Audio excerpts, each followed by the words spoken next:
देखिए, न्यूटन ने law of gravitation दे दिया था और यूनिवर्सल ग्रेविटेशनल इक्वेशन भी लिख दी थी। न्यूटन इस ग्रेविटेशनल फोर्स की वजह से वर्क डन डिटरमाइन करना चाहता था और क्योंकि ग्रेविटेशनल फोर्स एक वेरिएबल फोर्स होती है और वेरिएबल फोर्स की वजह से, जैसे हम कोई बॉडी हो उस पर फोर्स F लग रहा हो और उसका डिस्प्लेसमेंट S हो रहा हो, किसी थीटा एंगल पर हो, तो हम कहते हैं work done is S dot S। अब यह कंसेप्ट को हम तब लगाते हैं जब फोर्स कांस्टेंट, जब पार्टिकल का डिस्प्लेसमेंट हो रहा हो उस दौरान यदि फोर्स कांस्टेंट हो तो हम यह इक्वेशन लगाते हैं। मगर यदि डिस्प्लेसमेंट के साथ फोर्स वेरिएबल हो तब हम क्या करते हैं? यदि पार्टिकल डिस्प्लेस होता जाए और फोर्स वेरिएबल हो, this is the force which is varying, तो हम डिफरेंशियल डिस्प्लेसमेंट ds लेते हैं, एक डिफरेंशियल डिस्प्लेसमेंट ds लेते हैं और इस डिफरेंशियल डिस्प्लेसमेंट के दौरान हम डिफरेंशियल वर्क डिटरमाइन करते हैं और फिर हम कहते हैं the total work done is integral of dw integral of f ds।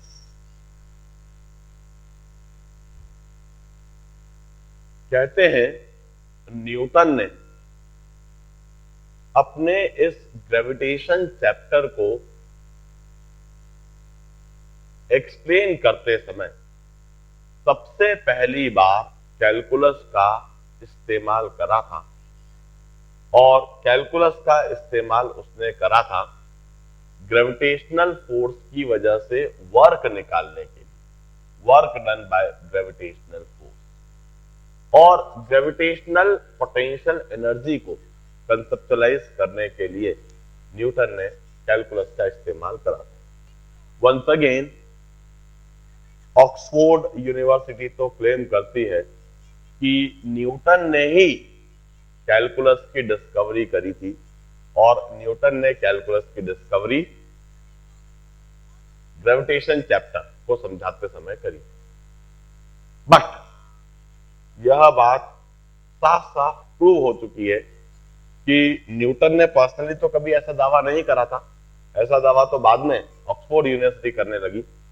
यह बात बिल्कुल साफ साफ साबित हो चुकी है कि न्यूटन ने कैलकुलस की डिस्कवरी नहीं करी थी। इनफैक्ट कैलकुलस की डिस्कवरी तो लेबनिज ने करी थी, जो न्यूटन का ही समझ था और दूसरा प्रोफेसर था, हाँ न्यूटन का वह मित्र था, he was a mathematician, he was a friend of Newton, और उसने कैलकुलस के अधिकतर कंसेप्ट, अधिकतर फॉर्मूले सजेस्ट कर दिए थे। जब न्यूटन को आवश्यकता लगी ग्रेविटेशनल फोर्स की वजह से वर्क डिटरमाइन करने की, Newton approached Leibniz and he asked him to suggest a method to determine work done by gravitational force, और लेबनिज ने उसको बताया कि आप इस तरह से करते चले and you will get the work done, और न्यूटन ने उसको अप्लाई करा और इस वजह से एक कंफ्यूजन क्रिएट हो गया कि शायद न्यूटन ने ही कैलकुलस की डिस्कवरी की। अब वाकई में न्यूटन ने क्या करा था हम यह समझते हैं।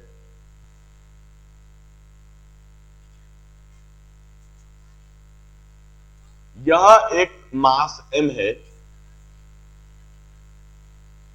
और इस मास m से r1 की दूरी पर यह कोई दूसरा मास स्मॉल m, यह मास इधर से r1 की दूरी पर है। हम इस मास को खींचते हैं और खींच के इस मास को दूर ले जाते हैं और इस मास को हम अल्टीमेटली R2 की दूरी पर ले जाते हैं।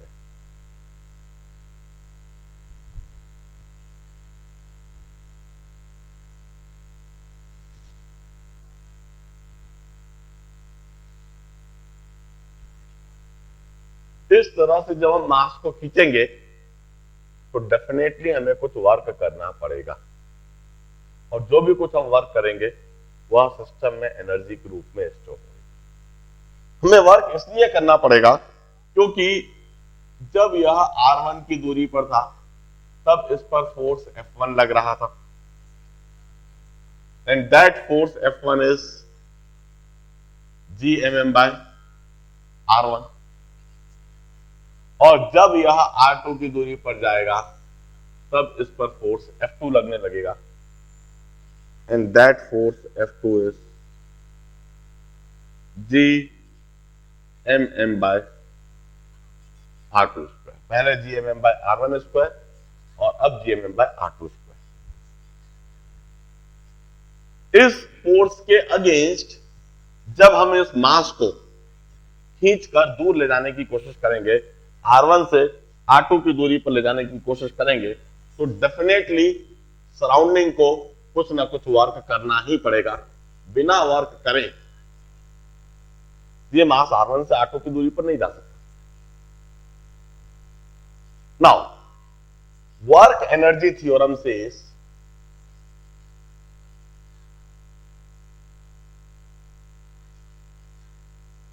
work energy theorem says whatever is work done would be change in its internal energy. Surrounding के द्वारा जो भी कुछ वर्क होएगा वह इस सिस्टम की चेंज इन इंटरनल एनर्जी होगा। अब इसका मतलब है कि कोई एक्सटर्नल सराउंडिंग इधर अपोजिट डायरेक्शन में फोर्स लगाना जरूरी है,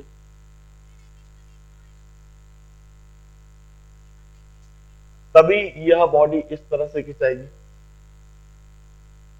और यह फोर्स कांस्टेंटली लगते रहना चाहिए, तो बॉडी R1 से R2 की दूरी पर जाएगी। अब जब यह बॉडी R1 से R2 की दूरी पर जाएगी, जब कोई एक्सटर्नल सराउंडिंग इस तरह से फोर्स लगाएगा, तो इस बॉडी के पास इंटरनल एनर्जी बढ़ेगी और दो तरह की इंटरनल एनर्जी बढ़ सकती है। दो तरह की इंटरनल एनर्जी, एक तो जब यह R1 से R2 की दूरी पर जा रहा है तो इसकी पोटेंशियल एनर्जी बढ़ेगी, क्योंकि अट्रैक्टिव फोर्स के अगेंस्ट जब एक पार्टिकल को आप उसकी दूरी बढ़ा रहे हो तो उस पार्टिकल की ग्रेविटेशनल पोटेंशियल एनर्जी बढ़ेगी। दूसरा, इसे आप यदि ज्यादा फोर्स लगा के खींचेंगे, ज्यादा फोर्स लगा दिया तो ये एक्सीलरेट होएगा और यदि ये एक्सीलरेट हुआ तो इसकी वेलोसिटी बढ़ेगी और यदि इसकी वेलोसिटी बढ़ी तो इस पार्टिकल की काइनेटिक एनर्जी भी बढ़ेगी। तो जब आप वर्क करोगे तो वहां पर एनर्जी दो रूप में बढ़ सकती है, एक तो ग्रेविटेशनल पोटेंशियल एनर्जी के रूप में और एक काइनेटिक एनर्जी के रूप में। अब खास बात, मैं काइनेटिक एनर्जी को बढ़ने नहीं देना चाहता हूं। मैं नहीं चाहता हूं कि पार्टिकल की काइनेटिक एनर्जी बढ़े और ऐसा करने के लिए what I wish is I will slowly move this particle from R1 to R2 distance so that kinetic energy remain zero and constant. Throughout this phenomena, मैं काइनेटिक एनर्जी को constant और zero maintain करके रखना चाहता हूं। मैं kinetic energy को बढ़ने नहीं देना चाहता। इस तरह से मैं क्या करना चाहता हूं, यदि मैंने चेंज इन काइनेटिक एनर्जी को 0 रख दिया, तो ओरिजिनली हम लिखेंगे work done is change in kinetic energy plus potential energy, और work done is change in kinetic energy plus change in potential energy. मगर मैंने इस पार्टिकल को स्लोली खींचना है, मैंने वह तरीका सोचना है जिससे कि यह पार्टिकल बिल्कुल भी एक्सीलरेट नहीं करे, इसकी वेलोसिटी बिल्कुल भी नहीं बढ़े, और मैं यह चाहता हूं work done must be equal to change in its potential energy. मैं अपने टास्क को कुछ इस तरह से करना चाहता हूं, बिल्कुल धीरे धीरे इधर ले जाऊंगा, वेलोसिटी कभी भी बढ़ने नहीं दूंगा। अब ऐसा कैसे हो सकेगा? ऐसा करने के लिए मुझे, जब यह पार्टिकल r1 की दूरी पर है, इस समय पर जब सिस्टम के द्वारा उसको F1 फोर्स मिल रहा है, तब जो सराउंडिंग है वह इस पर फोर्स लगाए F1 प्लस dF।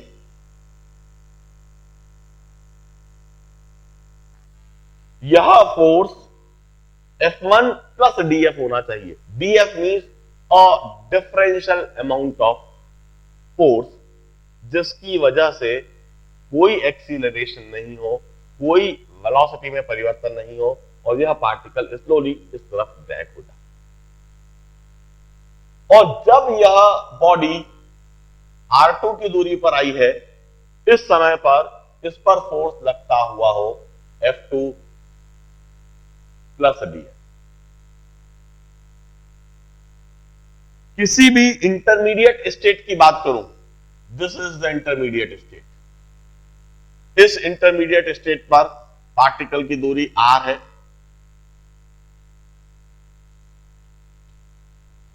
इस इंटरमीडिएट स्टेट पर पार्टिकल पर जो फोर्स लग रहा है that is F, and that force F is Gmm by r square. तो जो सराउंडिंग के द्वारा जो फोर्स लगे F एक्सटर्नल, वह भी F के बराबर ही लगना चाहिए। F plus this must be equal to force due to surrounding or external force। इस तरह से यह एक वेरिएबल फोर्स हो गई, यह एक वेरिएबल फोर्स हो गई। इधर पार्टिकल पर सराउंडिंग के द्वारा लगने वाला फोर्स है F1, यह जैसे जैसे पार्टिकल दूर जाता जा रहा है यह फोर्स कम होता जा रहा है, इधर फोर्स F हो गया क्योंकि ये R बदलता जा रहा है, और हम जैसे जैसे दूर जाते जा रहे हैं R बढ़ता जा रहा है। R के बढ़ने से सिस्टम का फोर्स कम होता जा रहा है, सराउंडिंग का फोर्स भी कम होता जा रहा है। It's a variable force. इस वेरिएबल फोर्स की वजह से हमें वर्क निकालना है जब यह पार्टिकल R1 से R2 की दूरी तक गया। इस वर्क को डिटरमाइन करने के लिए न्यूटन ने सबसे पहली बार कैलकुलस का इस्तेमाल करा था। कैसे करा वहां समझाते हैं। इस सिचुएशन पर यह पार्टिकल मान लीजिए dr से मूव करा, तो differential work done is F dot dr। Differential work done is mod F mod dr। अब जरा देखिए, magnitude of force F, external surrounding के द्वारा फोर्स इस डायरेक्शन में, डिस्प्लेसमेंट भी इसी डायरेक्शन में। फोर्स वेक्टर और डिस्प्लेसमेंट वेक्टर, जो सराउंडिंग के द्वारा लगने वाला फोर्स है वह इस डायरेक्शन में, डिस्प्लेसमेंट भी इसी डायरेक्शन, दोनों के बीच में angle 0 degree, cos of 0 degree. Work done is, mod F की जगह मैं लिख देता हूं G M M by R square, mod of D R की जगह डी आर, और cos ऑफ 0 डिग्री की जगह +1। This is work done by this external force in moving this particle by dr distance। dr distance से move करने के लिए external force के द्वारा इतना वर्क होगा। अब what is total work done in moving the particle from r1 to r2 distance? It's integral of dw। so total work done is integral of dw की जगह मैं लिख रहा हूं G M M by R square into D R, from r1 to r2 distance. This is work done in moving the particle from r1 to r2 distance. Work done by the surrounding, work done by the external agent, वह agent जो इस particle को पकड़ के ऐसे खींच रहा है और बड़ा धीरे धीरे खींच रहा है, उसकी वेलोसिटी को बढ़ने नहीं दे रहा, उसकी काइनेटिक एनर्जी को बढ़ने नहीं दे रहा, और इसलिए वो उतना ही फोर्स लगा रहा है जितना सिस्टम अट्रैक्टिव फोर्स लगा रहा है। सिस्टम का अट्रैक्टिव फोर्स कम होता जा रहा है, इसलिए सराउंडिंग की वजह से लगने वाला फोर्स भी कम होता जा रहा है, और यह वर्क हुआ। अब हम GMM जो कि एक कांस्टेंट है उसे बाहर निकाल लेते हैं और अंदर बचता है dr बाय r, फ्रॉम r1 to r2, dr by r square from r1 to r2, और इसका इंटीग्रल होता है -1 by r, GMM -1 by r from r1 to r। मैं लिमिट्स सब्स्टिट्यूट कर देता हूं और ग्रेविटेशनल वर्क के लिए यह एक्सप्रेशन हम कंक्लूड कर लेते हैं। Gravitational work is given by minus sign है, इसलिए क्यों ना लोअर लिमिट पहले सब्स्टिट्यूट कर दी जाए। Gravitational work is G M M into 1 by r1 minus 1 by r2।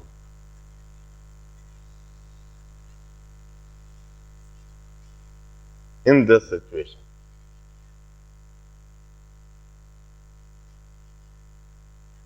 this process would be also called a reversible process। इस तरीके से हमने पार्टिकल को यदि खींचा है तो यह रिवर्सिबल प्रोसेस भी कहलाएगा। रिवर्सिबल प्रोसेस इसलिए कहलाएगा क्योंकि किसी भी समय पर इक्विलिब्रियम हमेशा मेंटेन्ड है, इक्विलिब्रियम कभी भी डिस्टर्ब नहीं हुआ है, पार्टिकल कभी भी एक्सीलरेट नहीं हुआ है, इसलिए यह एक रिवर्सिबल प्रोसेस कहलाएगा। This is gravitational or work done against gravitational force in moving the particle from r1 to r2 distance in reversible manner। अब जिस तरीके से हमने करा है वो पहले ही बता दिया। वर्क डन हमेशा चेंज इन पोटेंशियल एनर्जी रहे। This is the basic concept of work energy theorem। Work energy theorem says that whatever is work done by surrounding, that would be the change in internal energy of system। Surrounding जो भी कुछ work कर रहा है वो system की internal energy में change हो जाता है, सिस्टम के अंदर एनर्जी के रूप में स्टोर हो जाता है। इस सिचुएशन में इंटरनल एनर्जी दो ही फॉर्म में चेंज होगी, एक तो काइनेटिक एनर्जी और पोटेंशियल एनर्जी, मैकेनिकल एनर्जी के फॉर्म में चेंज होगी और किसी फॉर्म में चेंज नहीं। Work done is change in kinetic energy plus change in potential energy. मगर हमने काम को कुछ इस तरह से करा है कि change in kinetic energy reversible manner में, तो whatever work done that is change in potential energy. मैं कहता हूं by this concept I can write work done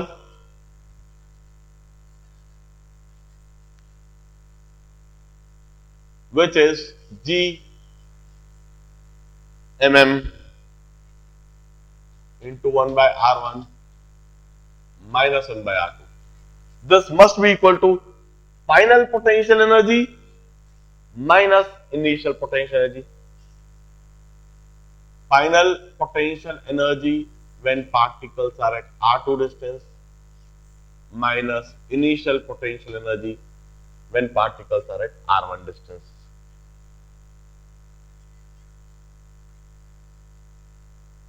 This is according to this work energy theorem and according to our condition. यह होना चाहिए।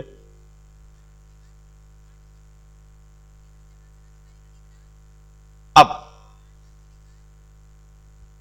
हम अच्छी तरह से जानते हैं कि पोटेंशियल एनर्जी एक reference based energy, potential energy की एब्सोल्यूट वैल्यू नहीं बताई जा सकती। पोटेंशियल एनर्जी एक रेफरेंस बेस्ड एनर्जी,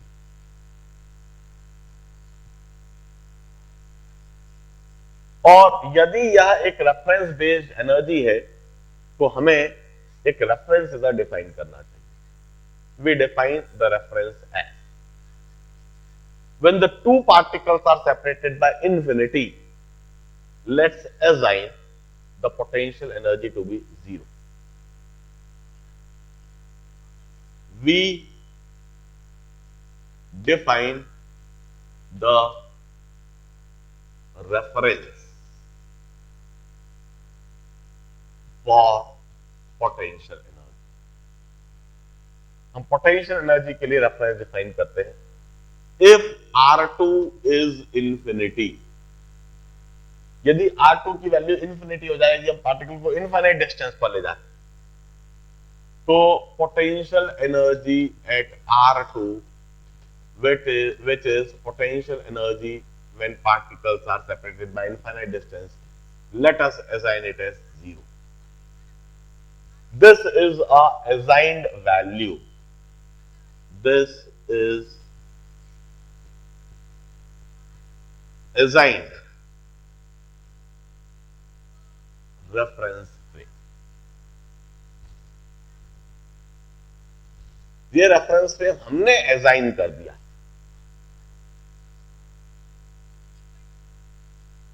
अब इस रेफरेंस फ्रेम को असाइन करके हम ग्रेविटेशनल पोटेंशियल एनर्जी के लिए एक्सप्रेशन लिख देते हैं। अब work done in carrying that particle from R1 distance to... Now, after defining this reference, I write the expression for work like this: G mm 1 by R1 minus R2 की जगह पर मैं इंफिनिटी लिख देता हूं, 1 upon infinity is equal to potential energy at R2 which I had assigned it as infinite is 0. Infinity पर potential energy मैंने 0 assign करी हुई है, minus potential energy at R1, and we conclude potential energy at R1 distance is minus Gmm by R1.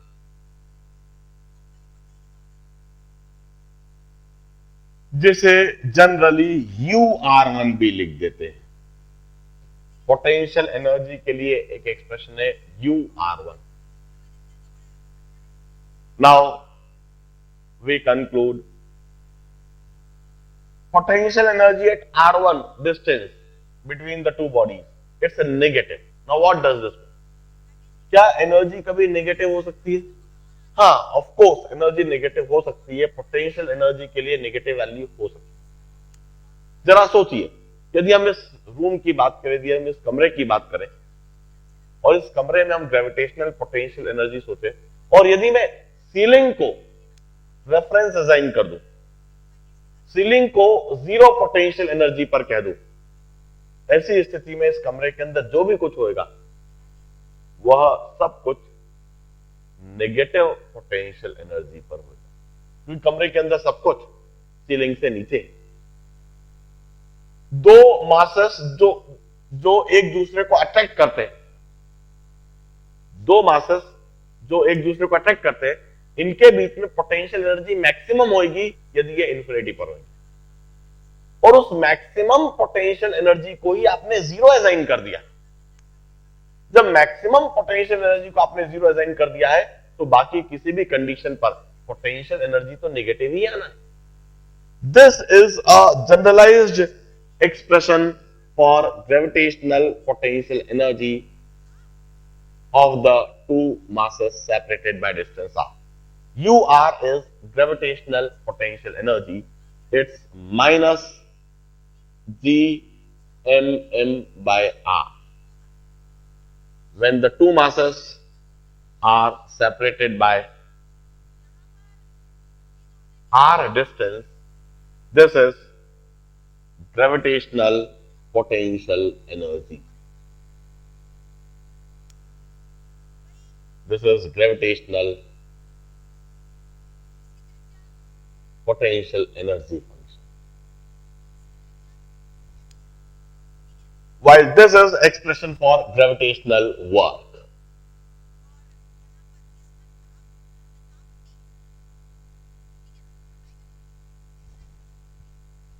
एक particle को R1 से R2 की दूरी पर ले जाया जाए तो gravitational work is written like this. ध्यान रहे, इधर मैं ब्रैकेट में यह भी लिख देता हूं R1 से R2, मतलब दो पार्टिकल को R1 दूरी से R2 दूरी तक ले जाया गया तो ग्रेविटेशनल वर्क यह है, इसमें 1/R1 माइनस 1/R2, और यह ग्रेविटेशनल पोटेंशियल एनर्जी का फंक्शन है। दो पार्टिकल जब R की दूरी पर है तो उनके बीच में ग्रेविटेशनल पोटेंशियल एनर्जी जो कि एक एक्सप्रेशन नेगेटिव साइन के साथ में होगा, minus Gmm by r. This was suggested by Newton. Newton ने यह ग्रेविटेशनल वर्क और यह ग्रेविटेशनल पोटेंशियल एनर्जी सजेस्ट करी थी। अब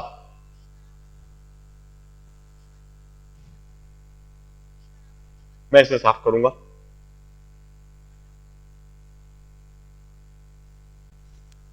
Potential energy is a scalar quantity.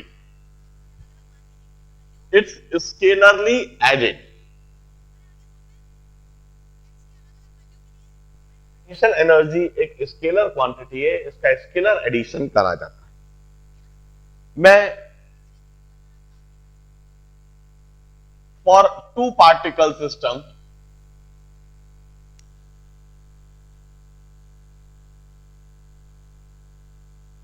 यदि टू पार्टिकल सिस्टम है, इस तरह से दो पार्टिकल है, मास m1 और mass m2, they are at a distance of r,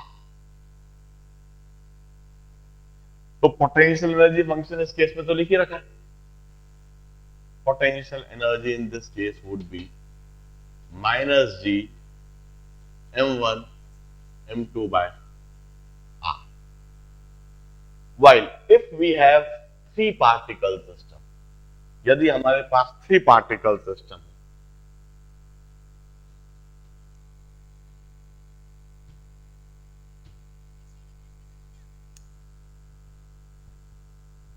यह मास m1, यह मास m2 और यह मास m3, तो 3 पार्टिकल सिस्टम के लिए यदि हमें ग्रेविटेशनल पोटेंशियल एनर्जी लिखने के लिए कहा जाए तो हम कैसे लिखेंगे? हम कहेंगे मास m1 m2 के बीच की potential energy plus mass m2 m1 m3 के बीच की पोटेंशियल एनर्जी और फिर मास m2 m3 के बीच की पोटेंशियल एनर्जी, इसे स्केलरली ऐड कर दिया जाना चाहिए। हम कहेंगे potential energy expression would be written like this. 3 expression होंगे, 3 टर्म्स होंगी, m1 m2 bye r12 distance between 1 and 2। यह पोटेंशियल एनर्जी m1 और m2 के बीच की है, minus G m1 m3 by r13 minus G 3 by r23। This would be potential energy of 3 particle system.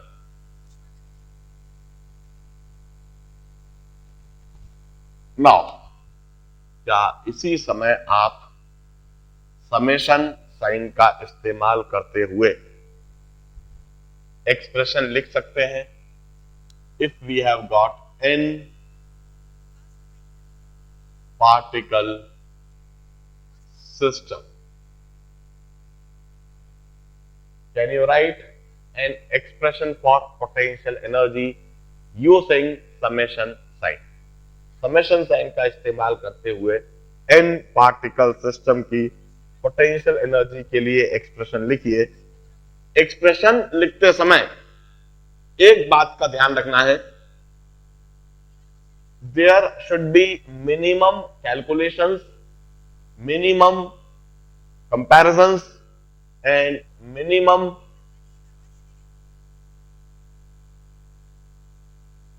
Rejection of any calculation. आपको calculation का rejection, कोई आपने चीज कैलकुलेट करी, कैलकुलेट करके रख ली और फिर उसको आप रिजेक्ट कर रहे हो, यह नहीं होना चाहिए। कंपैरिजन कम से कम होना चाहिए और कैलकुलेशन कम से कम होना चाहिए, सो दैट उसके डिटर्मिनेशन में कम से कम समय लगे। जब आप एक कंप्यूटर प्रोग्राम बनाते हैं और उस कंप्यूटर प्रोग्राम बनाने के लिए बनाकर आप पोटेंशियल एनर्जी डिटरमाइन करने के लिए कहते हैं, तो प्रोग्राम की स्पीड हमेशा बढ़ जाती है यदि आप अननेसेसरी कैलकुलेशन करें, कैलकुलेट करी हुई चीज को रिजेक्ट करवाएं या अननेसेसरी वहां पर कंपैरिजन करवाएं। बिना किसी कंपैरिजन के, बिना किसी कैलकुलेटेड वैल्यू के रिजेक्शन के मिनिमम कैलकुलेशन करते हुए n पार्टिकल सिस्टम के लिए पोटेंशियल एनर्जी का एक्सप्रेशन इसी समय लिख दीजिए, समेशन साइन का इस्तेमाल करते हुए n पार्टिकल सिस्टम।